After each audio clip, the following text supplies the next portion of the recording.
Good morning student. जैसा कि अगले वीडियो में आप क्लास 7 के लिए लता मंगेशकर की जीवनी को पढ़ा था। जीवनी के अधूरे भाग को उस दिन मैंने पढ़ाया था। उसमें लता जी के जो ये पहला गीत था, नाम गुम जाएगा, चेहरा बदल जाएगा, मेरी आवाज़ ही पहचान है, गर याद रहे, तो इसमें बताए थे कि ये गीत उनके व्यक्तित्व को प्रदर्शित किया कि अगर मेरे नाम मिट जाएंगे, अगर मेरा यह शरीर ख़त्म हो जाएगा, चेहरा का रूप रंग बदल जाएगा, लेकिन मेरी जो आवाज़ है, मेरी जो यह सुर है, मैंने जो ये गीत गाया है, यह सभी के ज़ुबान पर हर हमेशा याद रहेगा।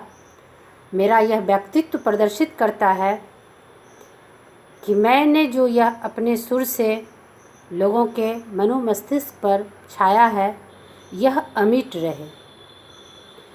तो यह उनकी कला थी। कला किसी व्यक्ति को निखारता है। वह उसके ऊपर निर्भर करता है कि उसके अंदरूनी प्रतिभा जो छिपी हुई है, उसमें उसका मेहनत कितना निखार ला सकता है। प्रतिभा हर व्यक्तियों में छिपी है, कुछ न कुछ अवश्य छिपी होती है, लेकिन हर व्यक्ति अपनी प्रतिभा को निखारने में सफल नहीं हो पाते हैं।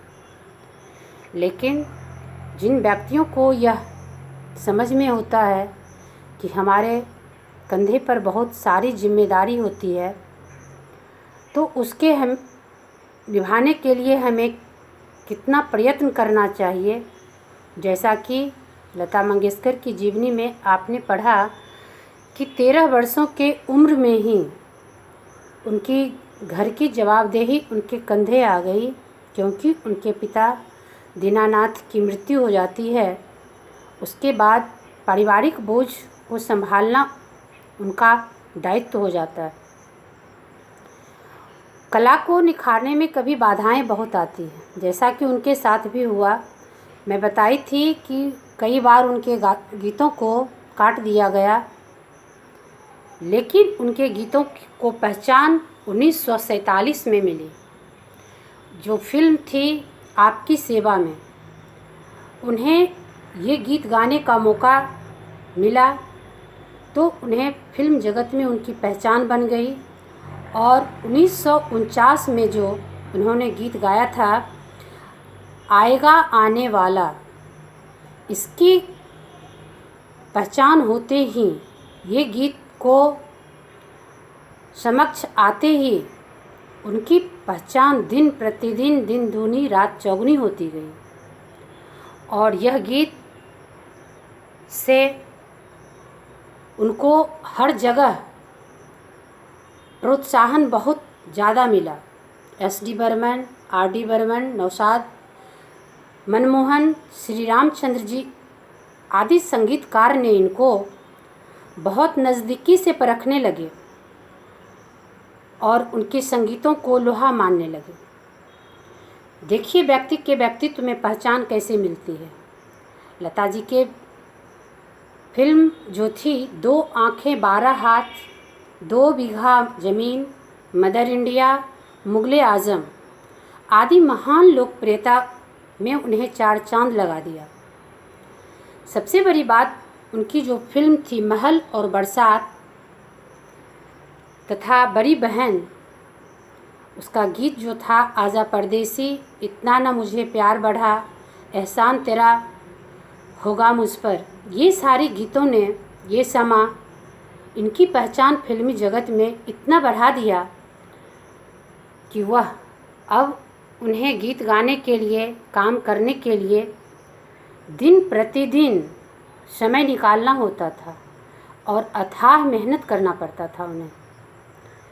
उनकी जीवनी इसलिए आप लोगों के बीच रखा गया है कि पढ़ाई के साथ साथ जिन बच्चों में अगर जो गुण है, अगर उसकी पहचान अगर आपको है, तो उसको निखारने से रुकिए मत, क्योंकि सिर्फ पढ़ाई के कारण ही लोगों को नहीं, बल्कि अन्य जो कला है, अगर उसकी निखार आप सही से समाज के सामने रखते हैं तो समाज आपको काफ़ी सम्मान देता है।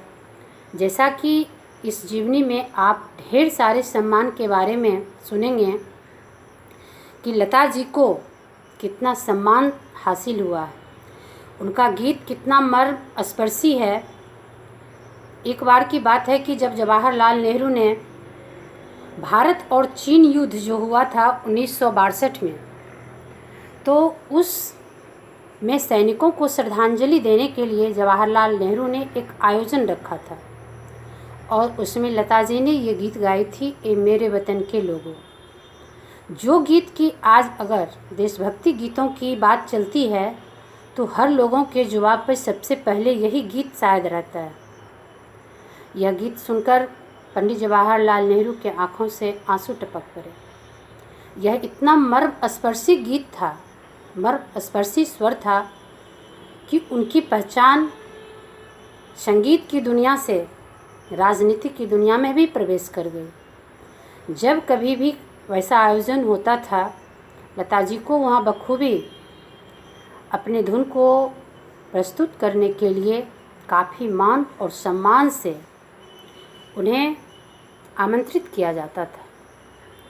उन्होंने फिल्मी जगत में ही नहीं, अन्य सभा, सोसाइटी, राजनीति में भी अपना बहुत बड़ा योगदान दिया है और सभी स्तर से उन्हें सम्मान मिला है।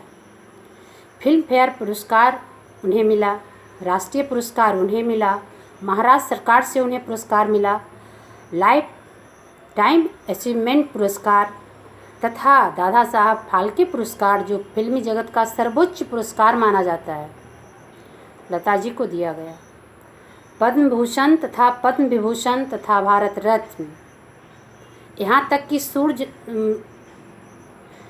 तारे सम्मान के रूप में जो उन्हें दिया जाता है, उन्हें भी नूरजहां पुरस्कार के नाम से 2001 में पुरस्कार मिला। लता मंगेशकर पहली बार सबसे बड़ा मौका फिल्म महल में मिला था, जिससे उनकी पहचान बनी, आएगा आने वाला। तो इस फिल्म जगत में जो उन्होंने नाम कमाया वह उनके परिश्रम का फल था। ऐसा नहीं कि ये सम्मान उन्हें ईश्वर के द्वारा प्रदत्त तो कहा ही जाए, लेकिन उनका परिश्रम जो था वह अटूट था, जो उनकी जीवनी से आप लोग समझ गए होंगे।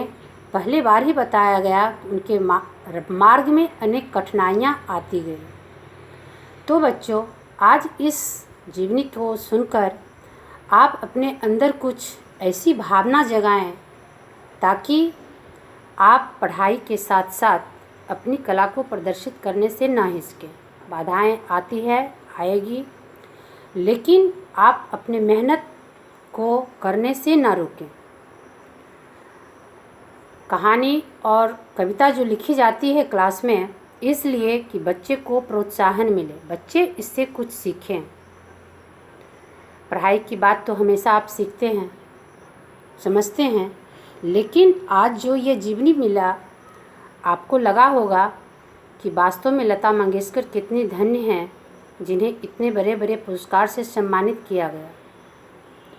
तो इस बात पर भी आपको गौर करना है कि इतना पुरस्कार पाने के लिए उन्हें कितना दिन रात प्रयत्नशील रहना पड़ता होगा।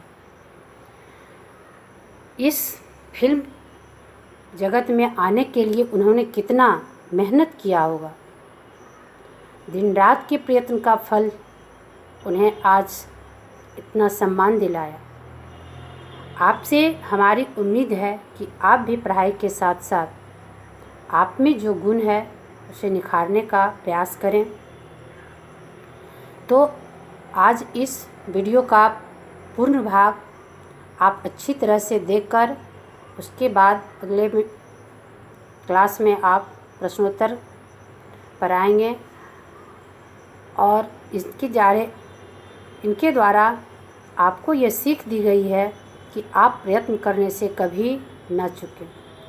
प्रयत्न जो है वह हमारे ज़िंदगी में हर सपने को पूरा कर सकता है। यह हमेशा ध्यान रखने की बात है कि कहीं भी अगर आप मेहनत करते हैं तो उस मेहनत का परिणाम आपको अवश्य मिलता है। इसके साथ साथ आपकी दिनचर्या में सुधार होनी चाहिए। किसी भी व्यक्ति की जब आप जीवनी पढ़ते हैं तो उस जीवनी पे आपको गौर करनी चाहिए कि उस व्यक्ति की दिनचर्या क्या थी, उस व्यक्ति का चरित्र क्या था, उसने समय को किस ढंग से परखा है। तब आप अपने आप में कुछ सुधार ला सकते हैं। धन्यवाद। आज के बाद इसकी चर्चा अगले क्लास में होगी।